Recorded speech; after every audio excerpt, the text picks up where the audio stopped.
Hello and welcome to PMP Live. I'm Alan Watke, an event coordinator with Politics and Prose. Thank you for joining us in this new format in the midst of these unprecedented events, from the pandemic, which forced us all inside of our homes, to the worldwide police brutality protests that are now urging us to get back out of them. Throughout all of this, we strive to continue to bring you the authors you love and their new books to the Politics and Prose community.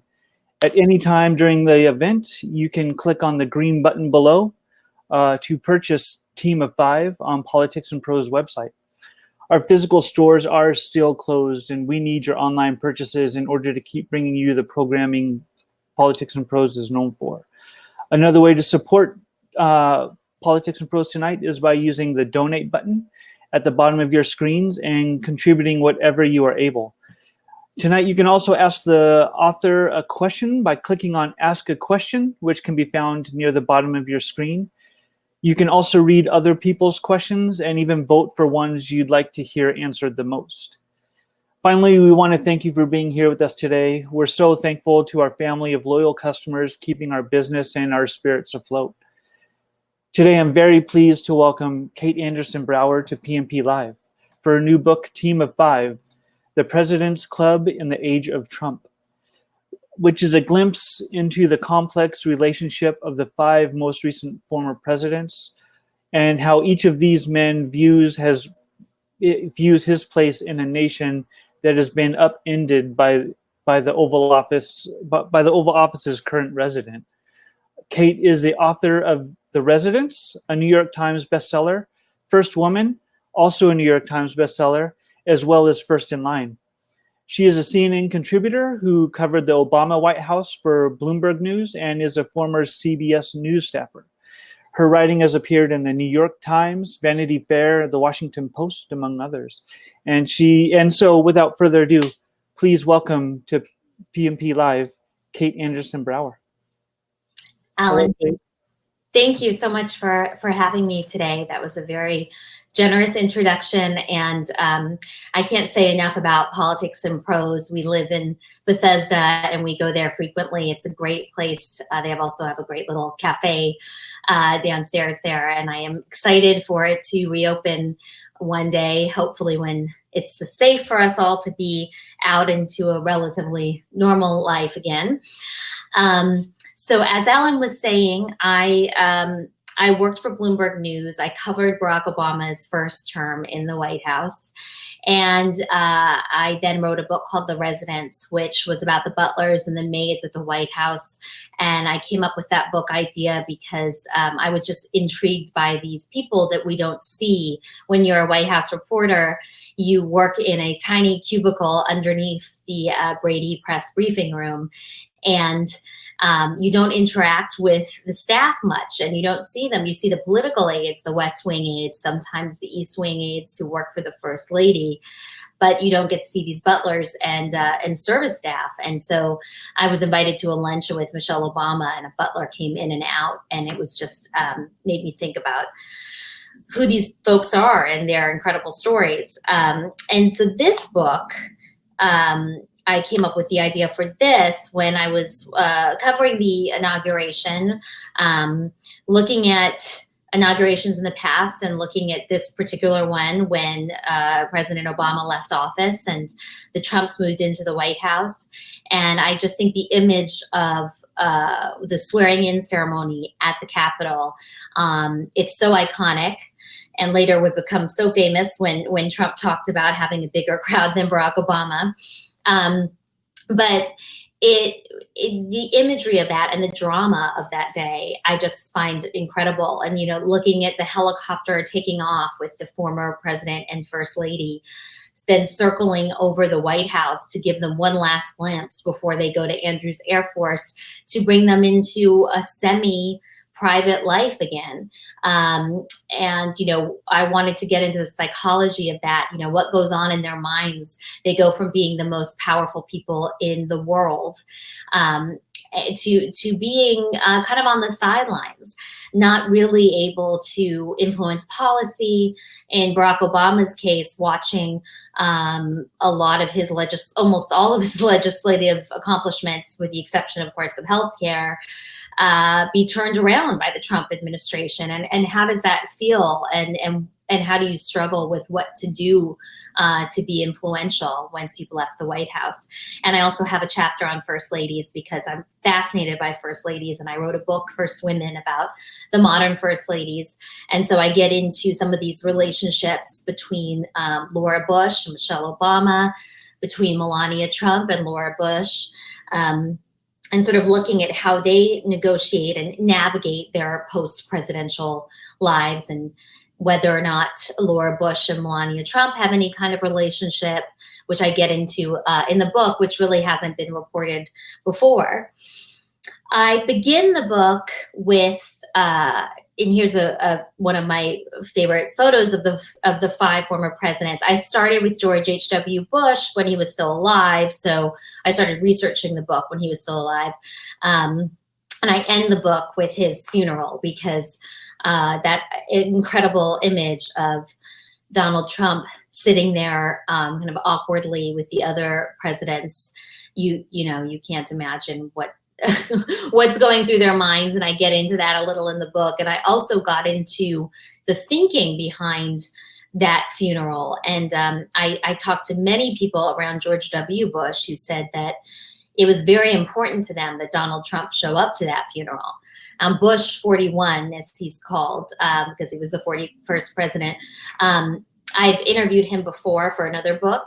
He is incredibly, gracious, and also someone who believes very much in the institution of the presidency. So he wanted Trump to come to his funeral. I mean, they planned their own funerals, and Trump was on that guest list. Barbara Bush did not want Trump to come to the funeral. John McCain did not want Trump to come to his funeral. And I think the Bush staff, George W. Bush's staff, who were helping to organize the funeral, said, look, it would become all about about Donald Trump not coming to the funeral if he wasn't invited. And why wasn't he invited? And then it becomes all about Trump, and that they thought that that's what happened with McCain's funeral. So it was important to them that Trump show up. I interviewed President Trump for my book, and it was actually one of the easiest interviews to get that I've ever gotten. I mean, I just sent an email to Sarah Sanders, and she said, what time works for you? And we went back and forth a bit on the schedule. But anybody who's covered the White House, or any president or even senator, knows how hard it is to get through layers of aides who surround these people. And I was just surprised that there wasn't a more difficult process to get a sit-down interview with the president in the Oval Office. That's not something that is you would think would happen pretty easily. And so I think that the reason why he wanted to talk about this subject is it's one of his favorite things to talk about, how he's better than the former presidents, he believes. And kind of to try to talk about where he fits in. He loves the power of the presidency. He has the number 45, emblazoned, monogrammed into many of his shirts. He is very much, aware of being the most powerful person in the world. And then he also thinks that he's done a better job than all of the other presidents. I'd like to read just a very short snippet from the prologue about this interview. It was a brilliantly sunny day in the spring of 2019 when I sat across from President Donald Trump in the Oval Office. I was there to find out what he truly thought of the men who came before him.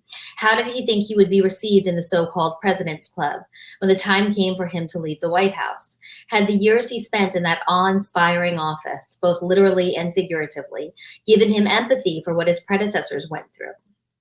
One overlooked casualty of Trump's upturning of presidential norms is the way he has also upended the norms among living former presidents, who have traditionally enthusiastically welcomed one another, regardless of party, into the world's most exclusive club. Surely Trump will not receive a warm welcome. He accused his predecessor of wiretapping his office ahead of the 2016 election and called his most recent Republican predecessor's foreign policy the worst in history. When I asked whether he would go to Obama's presidential library opening, the question sounded preposterous once it was spoken. Presidents have always attended one another's library openings as a sign of respect. I don't know, he said. He probably wouldn't invite me. And now we know that Trump will not be having a presidential portrait unveiling in the White House, which is another thing that is always expected. And in fact, the unveiling of George W. Bush's portrait at the White House was very moving. And Michelle Obama took her staff aside and said, I want this to be a perfect day for the Bush family. They had 14 members of the Bush family come to the White House. They had an elaborate meal. They met the butlers and the housekeepers and the ushers who they had worked with, who had worked for them for those 8 years that they lived in the White House. It was very emotional, and it was very important to the Obamas, especially to Michelle Obama, that day went well for them. So you contrast that with President Trump not inviting any of them. It's just a very, very sharp contrast. And I get into that in the book, the relationship between the Bushes and the Obamas, which I find very interesting. So it really is, the idea was so preposterous that even Donald Trump seemed surprised that I asked whether he would go to Barack Obama's presidential library opening. The fact he said, why would I? And then he also here's the 45 on his shirt sleeve. He also joked about fitting into the President's Club, because the book is not only about what happens when you leave the White House and how you can influence the American culture and policy when you leave, but also how these men, historically it's been men, right, who have related to each other and how they've helped each other and helped the sitting president. Here is a globe that is in the White House. It's signed by Obama, Clinton, and both Bushes. They've all signed the globe. I'm not sure if Donald Trump has yet. But it just shows you that they're all very cognizant and aware of their place in history. And I think that we see this photo of Bill Clinton and George H.W. Bush in Asia after the tsunami. Their relationship was obviously very close. We do know that, Clinton considered Bush a father type figure. He never had a solid paternal presence in his life. And so there are some great stories that I have in the book about the two of them laughing on the plane, about just the graciousness of the Bushes and the way that Barbara Bush saw Clinton, how, this relationship between Clinton and Bush Sr. really changed the whole dynamic. I mean, there was no love lost there between these two men. The 92 election was vicious. George H.W. Bush said that he didn't think that Clinton and Al Gore had the intelligence of their dog Millie. He was very tough on the Clintons, and the Clintons were very tough on him. And there was a lot of bitterness there, especially for a one-term president to be booted from office. It was very difficult. So I think that that relationship really, really grew over time, and we know a lot about it. But I think one thing that we know a lot less about, that I've always been really fascinated by, is the relationship between Barack Obama and George H.W. Bush. And I have reporting in the book that is fresh reporting about really the last former president to see George H.W. Bush alive was not George W. Bush. It was not Bill Clinton. It was Barack Obama. And I interviewed Jean Becker, who was Bush's chief of staff, very close Bush family friend. And she described what that was like. It was 3 days before Bush passed away. Obama happened to be in Houston for an event at the Baker Institute, and it was a planned meeting. This was something that had been in the works actually for quite some time. And Bush at that point, several days before he passed, was not doing well at all. And, but it was very important to him that this meeting happened. He said he did not want to cancel it. When Obama came into the home, Jean told me that she looked at him and whispered, "If it was anyone but you, we would have had to cancel today. This is not a good day for him." And Obama, John Meacham, who is a historian who's very close to the Bush family, and Neil Bush, one of the Bush's sons, sat there in this very emotional meeting. And it lasted for over an hour. Obama then asked for a few minutes alone with Bush. I'd love to have been a fly on the wall to know what they talked about. I know that Obama really respected Bush's foreign policy. And also Bush is the last of the greatest generation, right? One of the last. And there was a lot of respect there for his bravery in World War II. And then also just his very genteel nature. I mean, he approached the former presidency. He joked, he just wanted to stay the hell out of Dodge.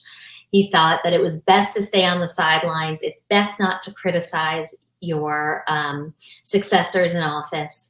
You should do everything in your power not to criticize them. And in the book, I go through some of these unwritten rules of the former President's Club. And that is really the most important one. Avoid criticizing them. Also have a reverence for the office. Barack Obama said, there's a reverence there that is independent of you. And if you don't feel that, you shouldn't be there. And so I get into all of these very complicated relationships. I talk about the friendship that formed between Jimmy Carter and Gerald Ford and how that happened on their trip to Cairo. They were sent, Nixon, Ford, and Carter were sent to Sadat's funeral in Cairo after Sadat was assassinated. And, it was a kind of awkward at first to have these former presidents. Rosalind Carter was also there. And, Jimmy Carter and Gerald Ford were not friends. Jimmy Carter is the reason why Gerald Ford did not get elected. And so there was some bad blood there, but they became friends on that trip. It's a very long plane ride. And I interviewed President Carter for the book, and he said that Gerald Ford is someone he thinks about a lot. They were such good friends that for events, they would come up with excuses so that they could, ride in the car together and spend more time together. One day, President Ford called up President Carter and said, "Can you please do me the honor of speaking at my funeral?" And Carter said, "Will you do the same for me?" Depending on what happens, obviously. And Carter gave a really moving eulogy. And if you are feeling down about the state of the world, I recommend watching it because, Gerald Ford and Jimmy Carter had a lot more in common than you would think, but they were from different political parties. And it's a very moving eulogy. And even when I went down to Plains, Georgia and interviewed the Carters, President Carter was emotional talking about Gerald Ford and that relationship and how important that was to him. And another thing about Jimmy Carter that I talk about in the book is that he's one of the only former presidents to have any interaction with Donald Trump. Trump called him last year when Carter was at a friend's house. They live a very, normal, modest life down in Plains, very small town. They live in a quaint, ranch house that they've lived in since they left office.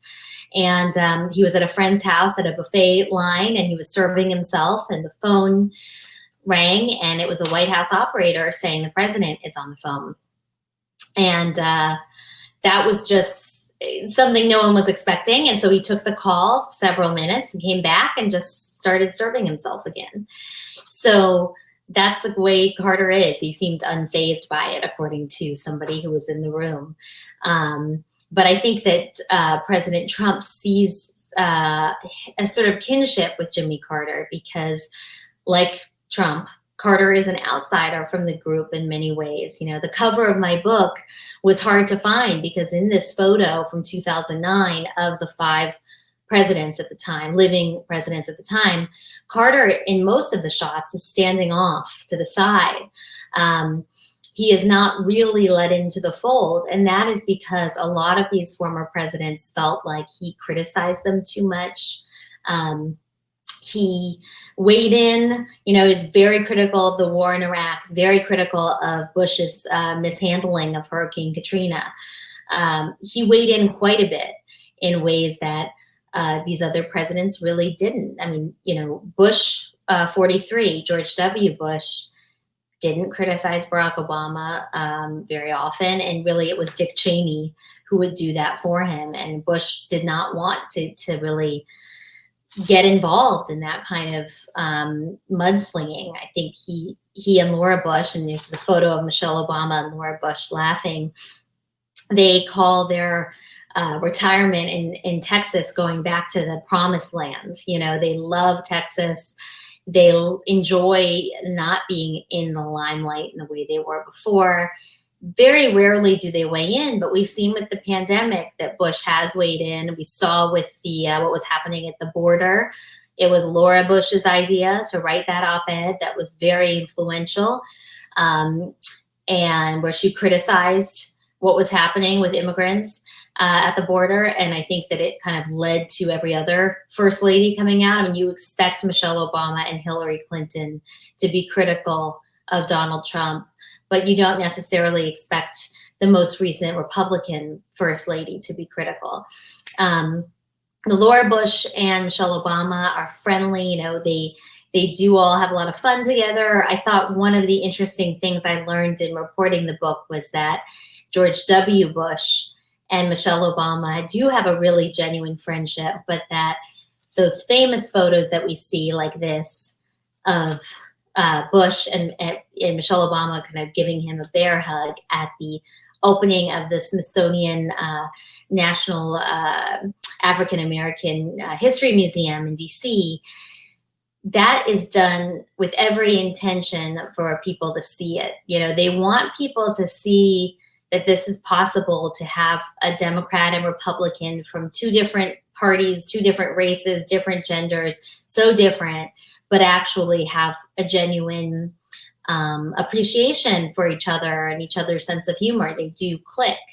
And so I think that's an important image to see, especially now when we are so divided in this country. This is another funny moment. Bush, this is at Bush 43's presidential library opening. And I think it just, you know, while I was writing the book, I kept thinking about this quote from Harry Truman. He said, when you get to be president, there are all those things, the honors, the 21 gun salutes, all those things, but you have to remember it isn't for you. So there are these inescapable experiences that bind every president together. And when I asked President Trump if he feels this sense of empathy for the men who sat at the Resolute desk before him, he said no. You know, and I think that says a lot about the state of the world. I asked him if he has trouble sleeping at night, and he said no, he sleeps like a baby. But I think when you look at the timestamp on his tweets, it's obvious that he's not sleeping very well, right? So, you know, even looking back at Richard Nixon, for instance, I mean, Nixon would pace the halls of the White House and talk to the portraits of the other presidents on the walls. You know, Kennedy would look at a quote from Abraham Lincoln during the Cuban Missile Crisis to kind of help keep him strong. If Lincoln could get through the tumult of those years, and how did he manage to try to bring the country together? And I think with the Cuban Missile Crisis, you look at JFK reaching out to every living former president. So at the time, to ask for their help during those days, and just how important that was. And after the Bay of Pigs, he asked Eisenhower for his help, and they had this elaborate photo op at Camp David. And, you know, that was very important to Kennedy, that he would have Eisenhower's, that people would see that he and Eisenhower was there to back him, even though privately Eisenhower kind of chastised him. So I think that there's this sense that these men have of just really grudging respect for one another. I mean, Eisenhower had not been kind to Kennedy, called him that college boy. There was no love between the Eisenhowers and the Kennedys, but during times of crisis, like what we face now, frankly, they've always come together. And so I've done since I finished working on the book and the pandemic hit, I've done additional reporting on what the former presidents want to do to help and how Trump won't ask them for help. And, I talked to an Obama aide who says, look, if we did come together as a group, as a team of four, it would become a story about us versus Trump. And it would completely eclipse the point of what we were trying to do, because I thought that it might make sense for them to come together and raise money for people who've, lost loved ones or lost their jobs during the pandemic. I mean, there should be something that they can do.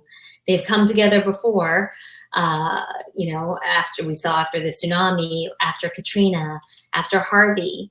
And the fact that they can't do that now because they think that they won't have the support of the sitting president is not a good thing for this country. And so I get into that in the book too. And it's really the idea of don't be too proud to ask for help. Another thing I get into in the book is this idea of when former presidents feel like they have to speak out.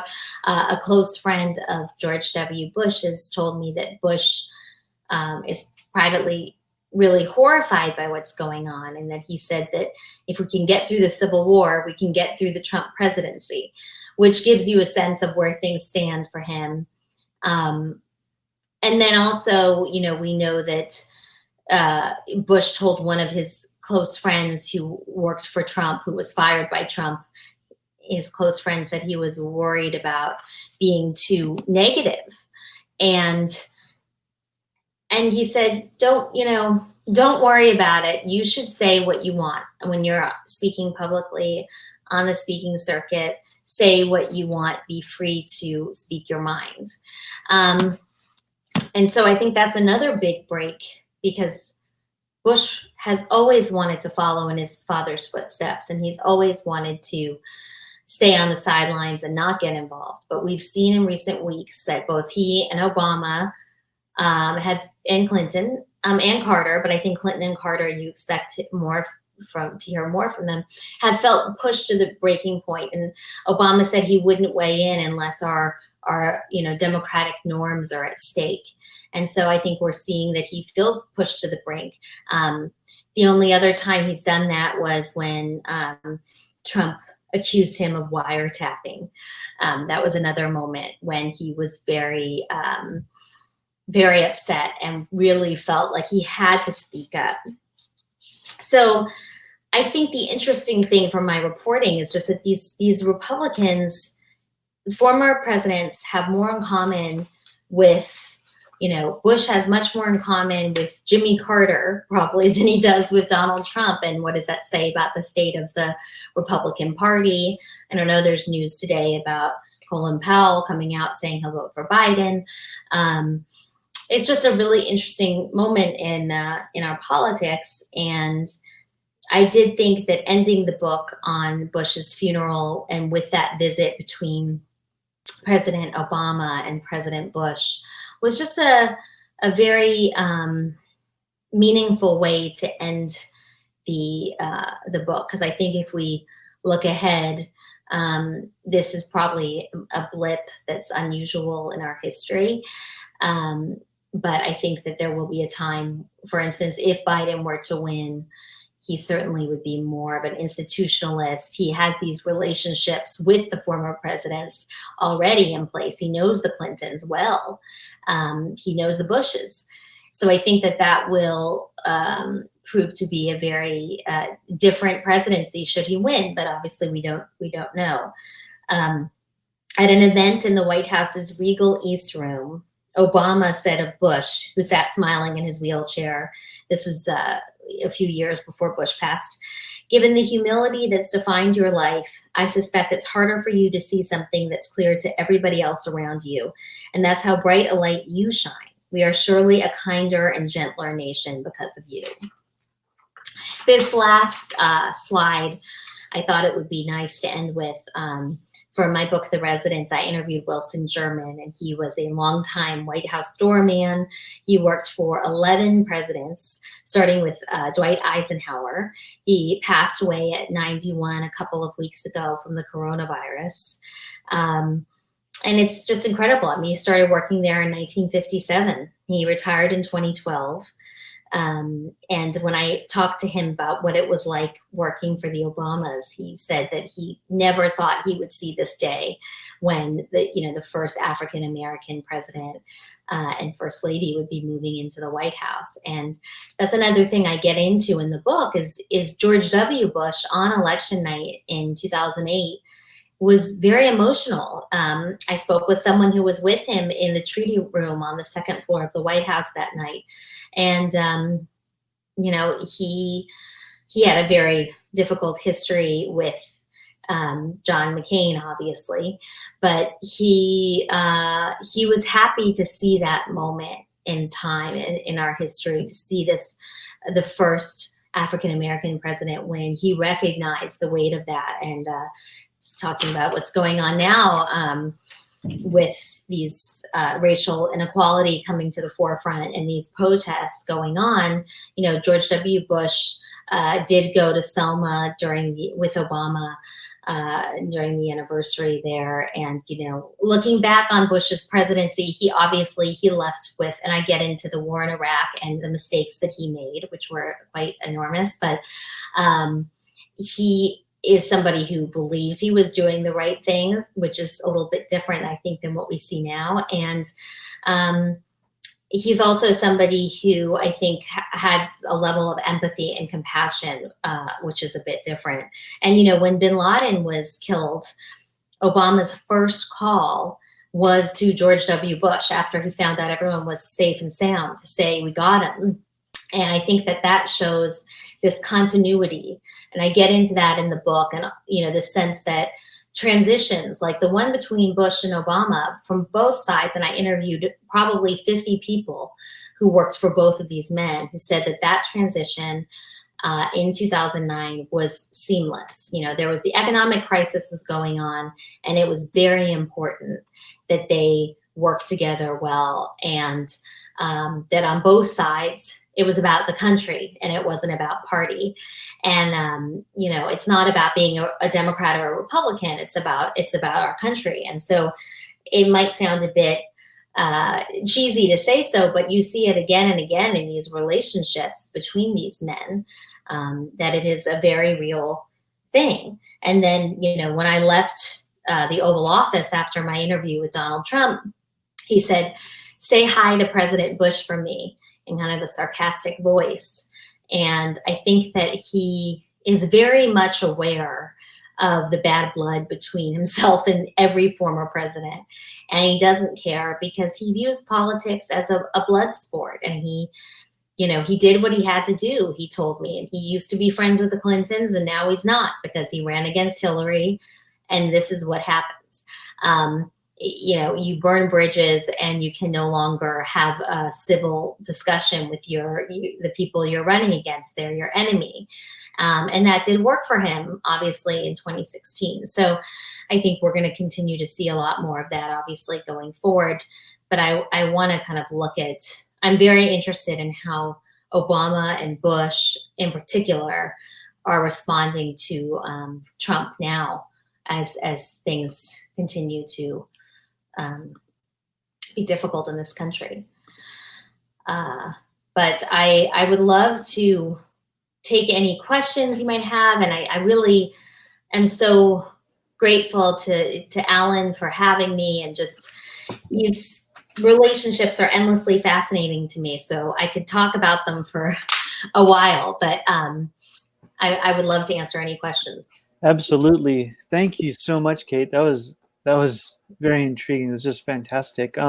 We do have a few questions here, and I just encourage everybody, as Kate is answering these, to just continue clicking on that little button down there and ask a question. This first one is from Ed, and he asks, do you think George W. Bush would publicly endorse Joe Biden? That's a great question. And from my reporting, no. I can't see that happening. I think that it would be a betrayal to the party. He would see it as a betrayal to the party. And, you know, I am friendly with someone who worked in Trump's cabinet. And he, you know, I think that there is this feeling among the folks who are Republicans, who have been Republicans their entire careers. You know, they feel very reticent. They're loyal Republicans, and they really struggle, I think, with the idea of, you know, is it loyal to the country or loyal to your party? You know, but that's not to say that I think, well, you always wonder, is there something that Trump could do that would make them stop being loyal? And I don't, at this point, I don't know what Trump could really do, because he's done so much that you would think would push them to the edge. But even though Bush sees this as a civil war, I mean, akin to the Civil War, it's that bad, I don't think we'll see him endorse Joe Biden, no. Mm. But thank you. That's a great question. Yeah. And then can you describe the relation? Can you describe what the relationship is like now with Bill Clinton and Obama, and how is Jimmy Carter doing? You know, it's really interesting between Bill Clinton and Obama. I interviewed Leon Panetta, who worked for both Clinton and Obama, and he said, you know, on the record, that Clinton and Obama are not very close, that Hillary Clinton and Barack Obama worked very well together when she was Secretary of State, and they have a very good relationship. But that Bill Clinton wanted to be called more. He wanted to be of use. Bill Clinton, as you can imagine, is someone who doesn't like to really sit back and relax. So, you know, I have a chapter in the book about how difficult that was for him. It's the purgatory in Chappaqua, you know, this idea that he was kind of frantically trying to find his place and what would he do to be useful. And this kind of really difficult dynamic between Clinton and Obama, where Obama felt that, you know, the Obamas and their aides, I think, feel that Clinton squandered some opportunity. He could have done more on healthcare, for instance, if it weren't for all of these scandals that kind of took over during his administration. And it's not just Lewinsky. I mean, it's Whitewater. It's all of it that just kind of really made things more difficult to get done, fairly or not. It just made it harder to get the progress that I think they wanted to see. So Clinton was really waiting by the phone. And a lot of these presidents, they are waiting to be called, because the rule really is that you don't call a former president doesn't pick up the phone and call the sitting president. You wait for that phone call. And Clinton wanted very much to be called. He did help a bit. You know, I was actually in the briefing room when he came, I think it was in 2011 during budget negotiations. And it was amazing to see Clinton and Obama standing on the podium. And Obama said, you know, I got to get home for dinner. Michelle's going to get mad at me. And Clinton said, oh, no, well, go right ahead. I'll stay and take questions, you know, and he loved it. Mm-hmm. So that was kind of fun to see him. And he, you know, he did campaign a lot for other Democrats. And I think that he's just desperate to be of use. But it's tough too with the Me Too movement, and you know what he said in 2018 about not apologizing to Monica Lewinsky. There's a lot of things that I think have complicated his involvement in this President's Club. That's a great question. Thank you. Oh, and Jimmy Carter is not, you know, I've heard that he's, you know, duck hunting and he's out there doing things. I mean, I don't think, you know, I don't think we'll be seeing a lot of him, but I think we'll be hearing more from him. And when I interviewed Jimmy and Rosalind Carter, it was 2018, and they were both incredibly, you know, kind, and then also very much, I mean, very crystal memories of, you know, talking about Reagan. And Rosalind Carter chimed in during our interview and said Carter was being a little bit cagey about what he thought of Trump. And she said, are you kidding me? This is a train wreck. Like, what are you talking about? And I just loved that a first lady would be the one to kind of tell it like it is. So that was great. Absolutely. Let's see. This is Ed again. Do any of the living ex-presidents pay for part or all of their Secret Service protection? They don't pay for their Secret Service protection. They get paid, I think I have in the book, it's like a couple $100,000, and then they have a additional money that they get paid for their offices. And Harry Truman is really the president that started that, because he was basically broke, and he needed money desperately, and there was no pension for former presidents. And you have all these stories of like President Grant trying, he had throat cancer, and he's writing his memoir just trying to get money for his family after he died. These awful stories. And so they don't pay for Secret Service. Nixon is, I think, I have this in the book, but he might be the only former president to really decline Secret Service protection after a certain point, because he didn't think that the cost was worth it. He and Pat Nixon ended up paying for security themselves, and they just thought it was a big expense, and honestly, kind of a pain, because if you don't want to be trailed around everywhere you go by a bunch of Secret Service agents. Yeah, thank you, Kate. Yeah, thank you. Thank you, Ed. Yeah. And then this is, let's see, Barbara asks, do the vice presidents have a club? They do. I mean, I wrote a book called First in Line that came out a couple of years ago about the vice presidents, and I interviewed every living vice president. They are much easier to get interviews with than presidents, let me tell you. And especially, I mean, I was surprised. I'm always surprised at how the people who are difficult to get interviews with versus Al Gore was actually a really tricky interview to get, because he didn't want to talk a lot about Hillary Clinton. And in fact, we had a phone interview, and during the conversation, I said, what was it like working in the Clinton White House and being vice president when there's such a dominant first lady? And he said, I think our call is almost over, and it was obvious that he did not want to go into that relationship.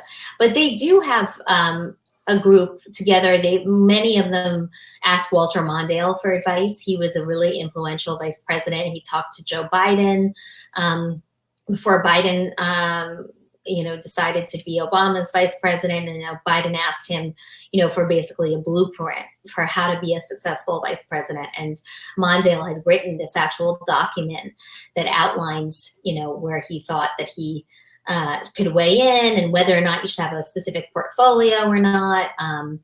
But yeah, no, I've always been fascinated by the vice presidency. So they do have a bit of a club. Yes. Great. Thank you. Yeah, thank you, Barbara. Yeah, Barbara. Do you think it would be a good idea for our ex-presidents to run for another office and make an impact, as John Quincy Adams did by serving in the House and fighting slavery?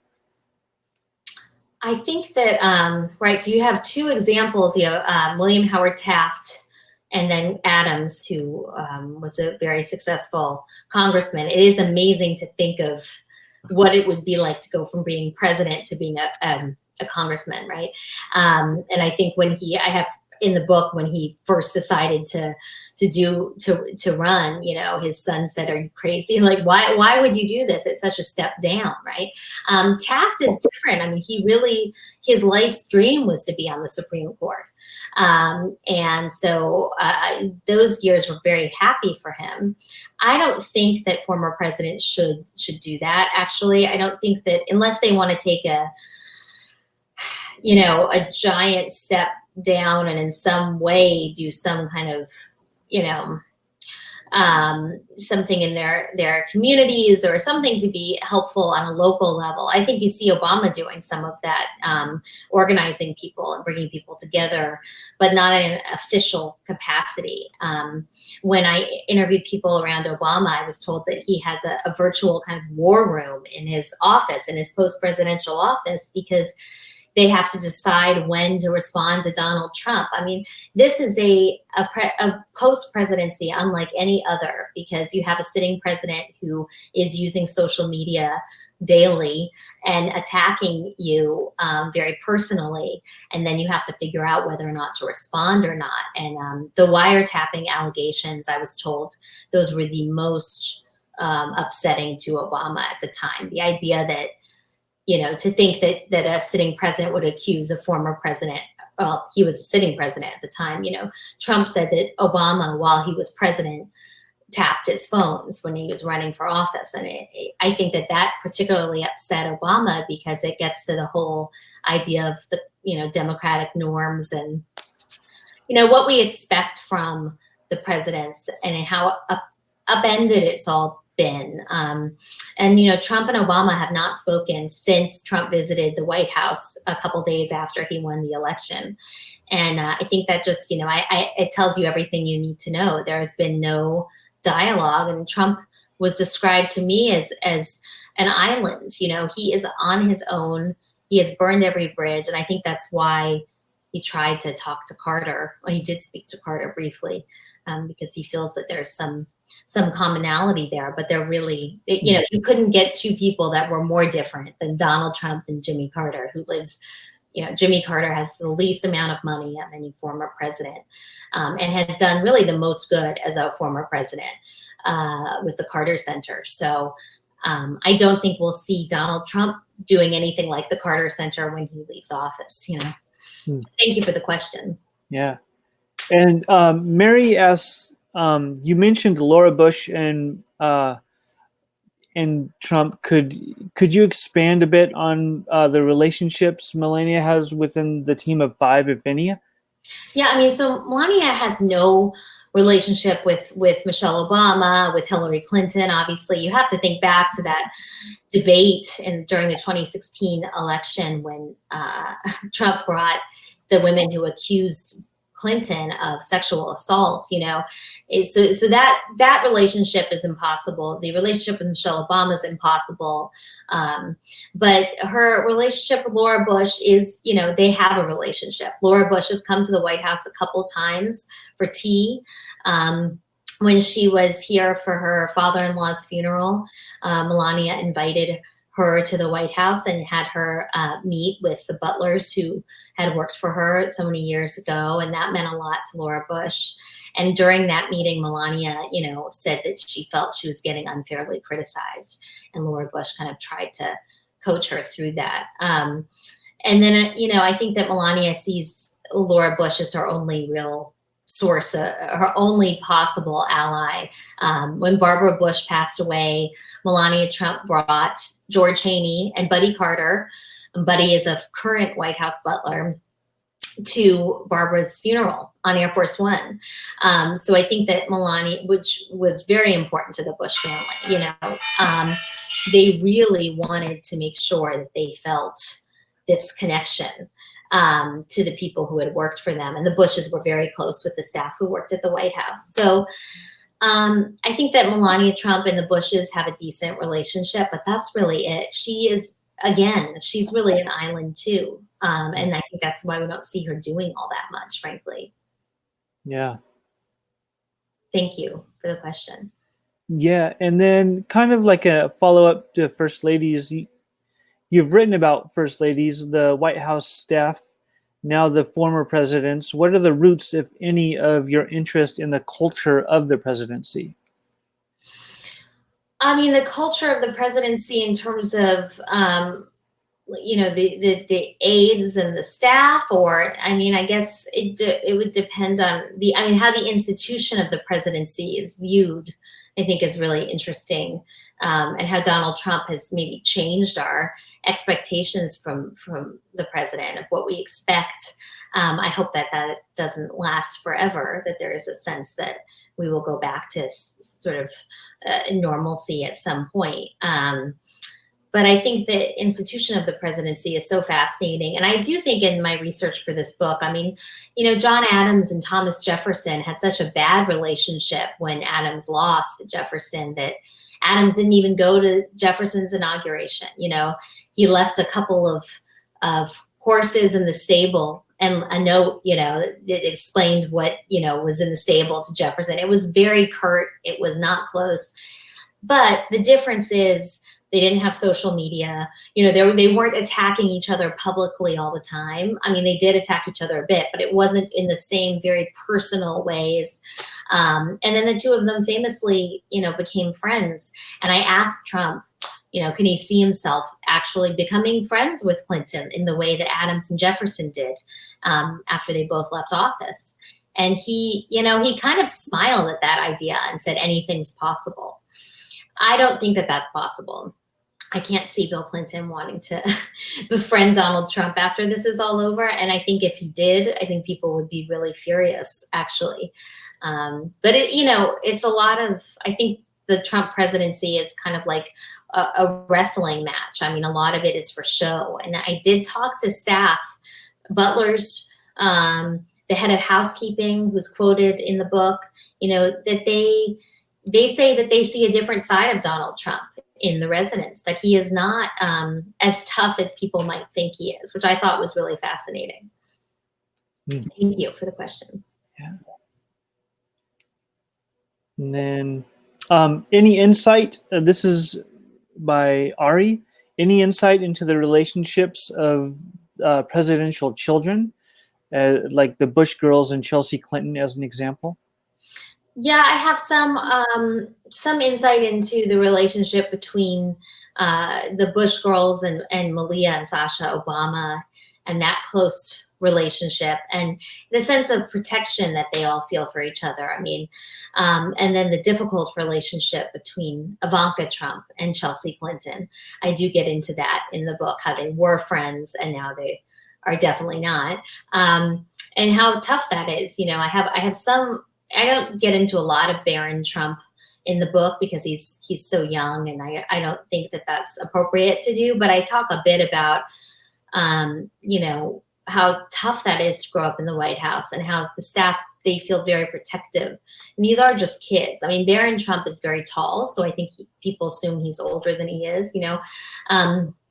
But, you know, he was a kid moving into the White House at, I think it was 10 or 11. I have it in the book, but he wanted to have the butlers and the engineers give him a tour of the basement. You know, he thought it was really cool. Like, I think there's a sort of humanity there, especially with the kids, that is important to tap into. Thank you for the question. Yeah. And someone, so it looks like someone is saying, didn't Bush and Romney declare Biden support today? Romney did, but I haven't seen Bush 43. I haven't seen Bush say anything about supporting Biden, unless I missed it. But I've seen stories like the New York Times had a good story today about a lot of people working for Bush getting together and supporting Biden and coming out publicly. But I haven't seen Bush say it. But Romney definitely, you know, you could see that he would support Biden. He's been incredibly critical of Trump for a long time. Yeah.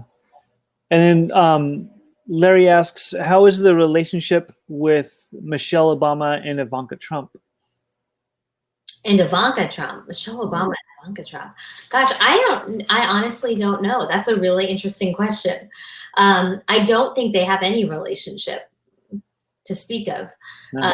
You know, Michelle Obama said that she could never forgive Trump for the birther conspiracy, which he really spearheaded. And, you know, Melania Trump, you can go back and watch an interview. I think it was on The View, where she said, you know, this is before Trump won, but she said, you know, it's important that we see Obama's birth certificate and people want to know where the birth certificate is. So she was part of the birther movement in a very tangential way. But I mean, Michelle Obama can't forgive that because she thinks